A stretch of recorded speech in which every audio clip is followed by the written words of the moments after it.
बल्लू जंगल के पक्षियों का घोंसला बनाने का काम किया करता था। वो बहुत ही नेक दिल और ईमानदार था और कई बार मुफ्त में भी पक्षियों को घोंसला बनाकर दिया करता था।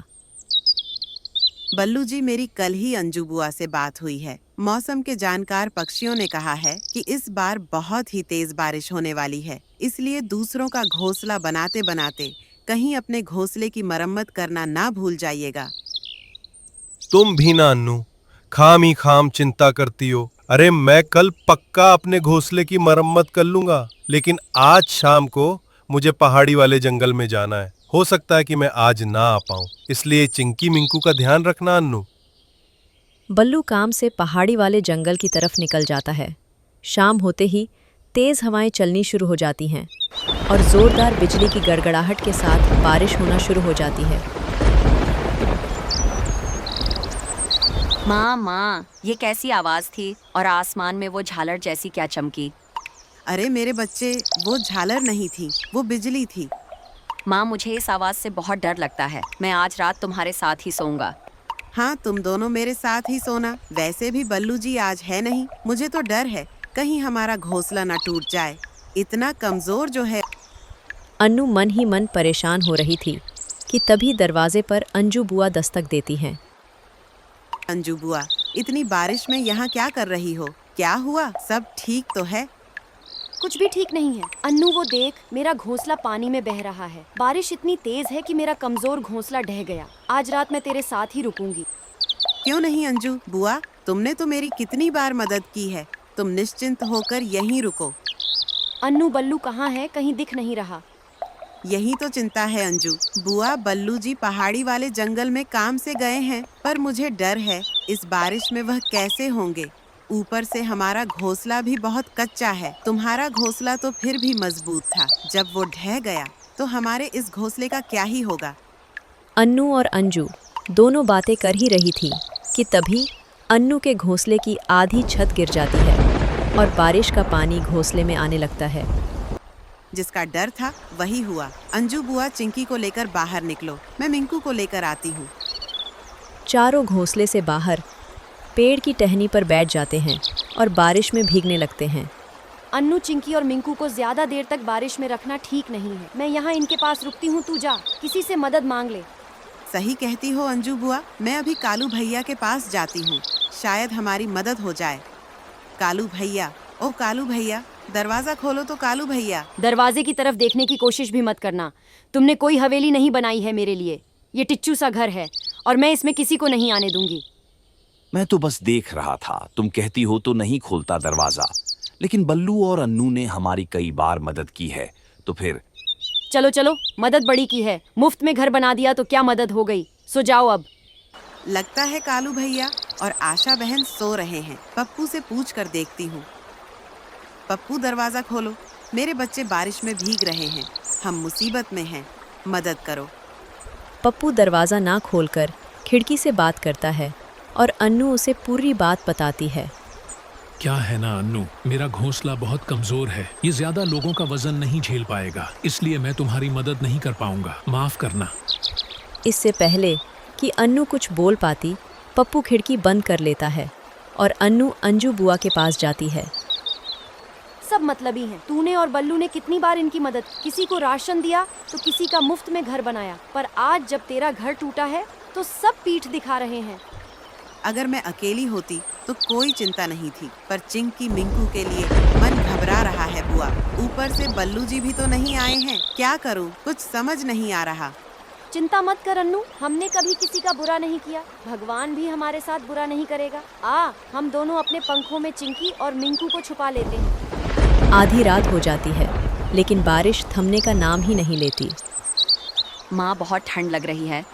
मुझे भी बहुत भूख लगी है। अन्नू, क्या तूने इन्हें कुछ खाने को नहीं दिया था? नहीं अंजू बुआ, दोनों बल्लू जी के साथ खाने की जिद कर रहे थे, पर वो तो है नहीं और अब तो सारा राशन भी बर्बाद हो गया। इतनी बारिश हो रही है, ना जाने हमारा क्या होगा।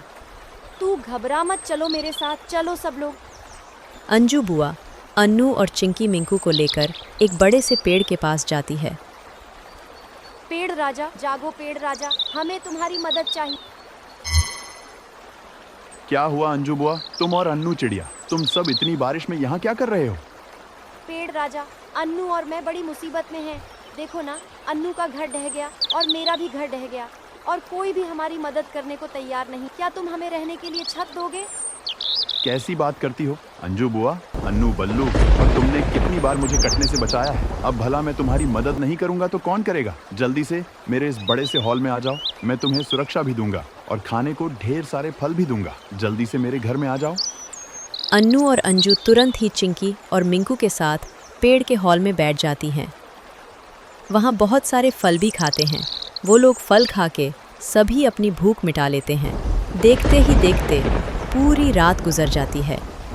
अंजू बुआ, सुबह हो गई है, बारिश भी रुक गई है। मैं जाती हूँ पहाड़ी वाले जंगल में बल्लू जी को देखने। तुम चिंकू और मिंकू का ध्यान रखना, मैं जल्दी आ जाऊँ। हाँ हाँ, मैं इनका ध्यान रखूंगी। माँ, मुझे भी तुम्हारे साथ चलना है।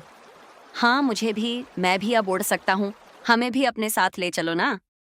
चिंकू और मिंकू के जिद करने पर अन्नू उन्हें भी अपने साथ ले जाने के लिए तैयार हो जाती है और फिर तीनों बल्लू को ढूंढने निकल पड़ते हैं, जो पहाड़ी वाले जंगल में एक ऊंचे से पेड़ पर बैठा हुआ था। बल्लू जी, मैं तो घबरा ही गई थी, आप आए ही नहीं।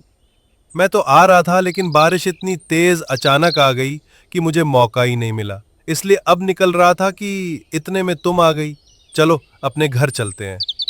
नहीं बल्लू जी, मैंने कहा था ना, अपने घर की मरम्मत कर लीजिए, पर आपने मेरी एक नहीं सुनी और हमारा घर बारिश में टूट गया।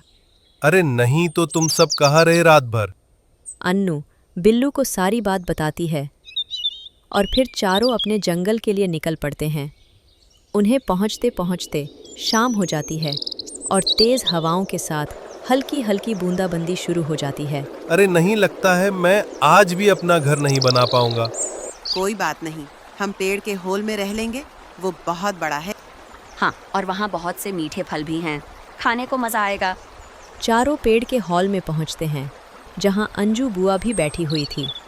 मैं तो डर ही गई थी कि कैसे होंगे तुम सब, पर अब जान में जान आई। तुम लोग ठीक हो? चलो ये फल खा लो, पेड़ ने दिए हैं, बहुत स्वादिष्ट है। देखते ही देखते बारिश शुरू हो जाती है। अन्नू और बाकी सब सो जाते हैं, पर तभी किसी के चिल्लाने की आवाज़ आती है। बचाओ, कोई तो बचाओ, मेरा राशन, मेरा घर, कोई तो मदद करो। अरे भगवान, आशा आशा मेरा हाथ पकड़ो। बुआ, ये आवाज कैसी लगता है? जैसे आशा और काल्लू की है, शायद कुछ हुआ है। चलो चलकर देखते हैं। हाय दया, कोई बचा लो रे, बचा लो। अरे नहीं, आशा तो डूब रही है, मैं अभी उसे बचा कर लाती हूँ। अन्नू तुरंत ही नीचे की तरफ जाती है और आशा को बचा लेती है, पर जंगल का माहौल देखकर वो हैरान रह जाती है। चारों तरफ पानी ही पानी था। सभी पक्षियों के घर पानी में तितर बितर हो गए थे। अन्नू, आशा को मत छोड़ना, उसे तैरना नहीं आता, वो मर जाएगी। हाँ हाँ कालू भैया, मैंने पकड़ लिया है। अन्नू अंजू को लेकर पेड़ के पास पहुंचती है और बाकी जंगल वासियों को भी सही सलामत पेड़ के होल में ले जाते हैं। अन्नू की दिलेरी देखकर सभी पक्षियों के सर शर्म से झुक जाते हैं। अन्नू बहन, मैंने तुम्हारे बुरे वक्त में तुम्हारी मदद नहीं की, लेकिन तुम रात भर अपने बच्चों के साथ मदद को भटकती रही, लेकिन मुझे फिर भी तरस नहीं आया और तुमने एक बार भी अपने बारे में नहीं सोचा और मेरी मदद करने दौड़ पड़ी। मुझे माफ कर दो। मुझे भी माफ कर दो अन्नू और अंजू बुआ, मैं भी उतना ही गुनहगार हूँ जितनी की आशा। इसने मना किया और मैं मान गया, मुझे तो तुम्हारी मदद करनी चाहिए थी। मैंने भी तुम्हें यूं ही छोड़ दिया, यह जानते हुए कि बल्लू भैया घर पर नहीं है। मैंने तुम्हारी मदद नहीं की, मुझे भी माफ कर दो। आप सबको अपनी गलती का एहसास है, हमारे लिए यही काफी है। और वैसे भी गलती का एहसास होना सबसे बड़ा पश्चाताप होता है। मैंने आप सभी को माफ किया। मैंने भी माफ कर दिया, लेकिन याद रखना, हम सब एक दूसरे के सुख दुख के साथी हैं, इसलिए ऐसा दोबारा ना करना। तो देखा दोस्तों, अन्नू और अंजू बुआ को उनकी अच्छाई का फल आखिरकार मिल ही गया। इसलिए कहते हैं कि कभी किसी को मुसीबत में पीठ नहीं दिखानी चाहिए, क्योंकि परेशानी कब दरवाजे पर आ जाए कहा नहीं जा सकता। इसलिए सबकी मदद करनी चाहिए। क्या पता आपकी अच्छाई का फल किस रूप में मिल जाए।